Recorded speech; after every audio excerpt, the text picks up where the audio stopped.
What you doing, readers? I'm DAC, and I'm going to talk about AR Dragonfly, Volume 12, by Joshua Piedra, with character art by Alex Garcia. The last volume. It's over. It's the end of the series. I'm a tad bit sad. I mean, I can always reread these, and I know there's a prequel series coming, but it's always a little sad to see a series end. But it was a good ending to the series. And the reason it was a good ending is because it had a good setup and a good pacing for the ending. I never realized it until reading this book. Like, the reason I typically hate endings to any stories, it's because it always seems rushed, and it was just suddenly like it decided it just had to end right then. And there's not really enough development, or the development is just quick to rush it into this ending. This took the time to actually flesh out the characters all the way to the end. And yeah, it deserves all the praise I can give it. It's just so good. But like I said, it's over. Oh well. Okay, so now in this book we get to see the end of a lot of important parts of these characters' lives. But we also get to see a bunch of new beginnings for them too. So there is this comfort in knowing the character stories still go on. It may be an end, and it may seem sad that they're ending, but it goes on.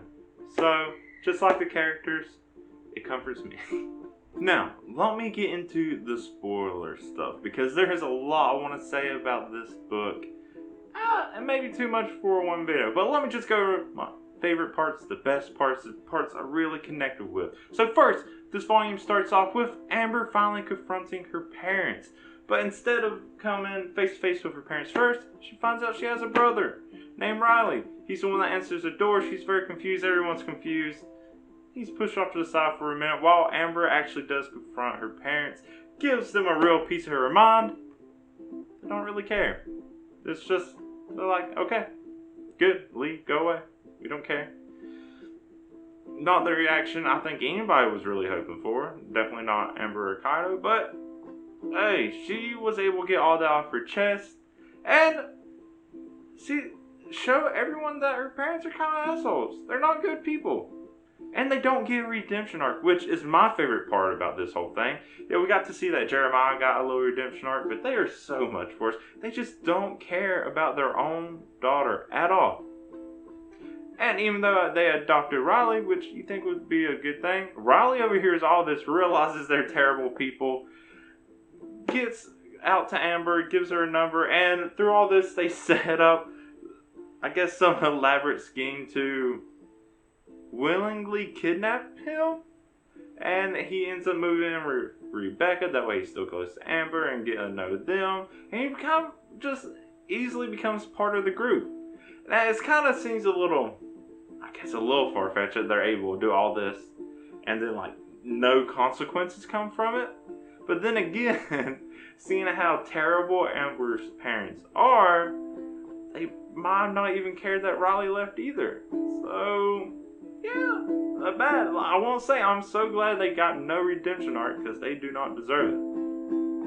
Now besides that, some other sad, touching endings happen. Blaze Ores finally shuts down. They tried to do a whole nother patch, do more stuff, just made it worse.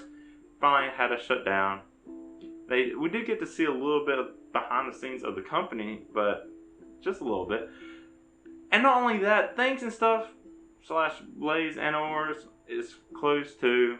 So everyone's just sad. And with stuff like this, that is just full of nostalgia, I'm a big sucker for it. Like, reading these things happen in the book made me just like remember all the things that are different with me now, all the things that I've left behind or just stopped doing or don't go to anymore. And it's just, it hit hard. I was like, oh man. But while Blazing Wars is shutting down, Amber, Kaido, Lin, and then Takumi's avatar, they all go in game for the last moments, not really fighting, just hanging out in the game.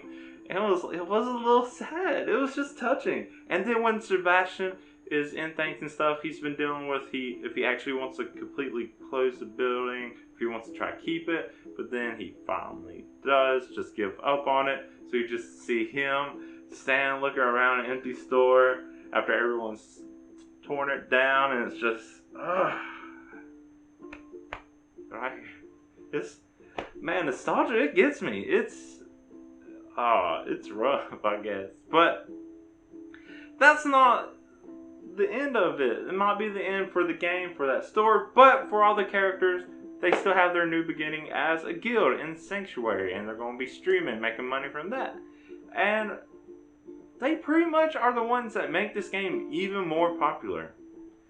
They're convinced Joe to get it in Cyberden, and then Kaido's been in talks with Daniel McDivitt, who's been working with Envision Domain, and he finally got a job there. They want to talk about if they're able to get enough clout, or become popular enough, if Envision Domain will advertise for them so they can get even more subscribers. And it all starts working out. So their plan as a guild in Sanctuary is to be the first to defeat a raid. And they do, eventually, through a lot of hard work and some really cool game scenes we get to see. They did it. They're the first, and everything seems to work out. And I guess that's the main plot of the last book. There's a lot of little stuff going on, because this book ties up so many other ends. But yeah, other little things that happen that are worth mentioning is Kaiser shows up. Just out of the blue. It seems a bit random. It does. But he wanted to apologize to Amber and Kaido. He's been doing this whole redemption thing. So yeah, another character gets a redemption arc. But then there was another question. Is he done? And it never completely says if he is or not. It kind of seemed like it heavily suggests that he is. Never 100% confirms. But I'm the type of person that likes to kind of skim through the book. So when I got to the end, there's a little epilogue for each character, and I saw Kazu there. So that's weird. And then that moment it clicked for me. I was like, wait a minute. Is Kazu done? It's just completely random. But then I was like, no. And then I get to the point in the book, and I was like, no. Wait. I guess Kazu just randomly showing up. It makes me just question it even more. But Kazu goes away. We don't see him anymore for the rest of the book. Now, other big things that are happening. Amber finally has a baby. Names it Riku. It's probably adorable. Lynn becomes the godmother. Kaido's parents show up to help. And we get to see that they're finally officially parents. And they get to go on with that. Eventually they'll get married. And a whole bunch of nice moments for them. Lynn started her own record company called Waterfall Records. Yeah. Eventually, Rebecca and Riley joined her, work with her on that. But the other thing is she was using everyone's streams as a way to promote her music and her business, and it pays off, and she gets really successful on that. Jeremiah gets a really big job, moves out of Sebastian's place, and then Jesse moves in with Sebastian afterwards. They end up getting married. They decide to have no kids. Everything seems to go great with everyone. Happy endings. Except for it's not over yet because they do a 10-year time jump. My problem with that, though, is he does the whole 7th chapter is mainly just these epilogues for each character. Then he does a 10-year time jump. And I say my problem with it isn't even a problem. The problem is I'm a greedy reader and I want more. You're going to set me up for 10 years later, and now I want to know what happens within those 10 years. Because there's quite a few changes. They meet up 10 years later, mainly just to take a picture. Not much happens. just another nostalgia trip. But Amber and Kato had another kid.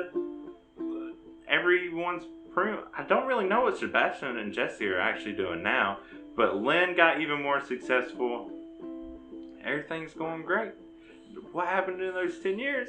Like I said, I'm a greedy reader and I really want to know. Now, that's pretty much the main points I want to hit on the story.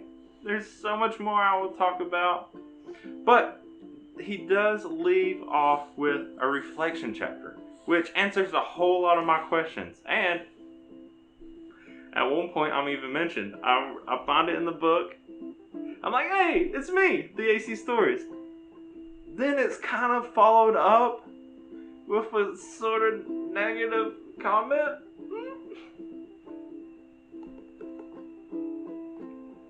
Oh well, it makes sense now in the long run. But I was still mentioned. That was so cool. Even if it was just that one little comment. But that is not all. Another reason why I'm not going too full in depth on this, even though I could, is because Joshua Piedra is going to be on my podcast. So you can look out for that later. And give you a little time to catch up. I mean, it's going to exist on the internet anyway, so you can watch it whenever you want. But yeah, have you read all of the series, all of AR Dragonfly? You should definitely check it out if you haven't. Catch up to it so you can watch all my videos, watch my podcast.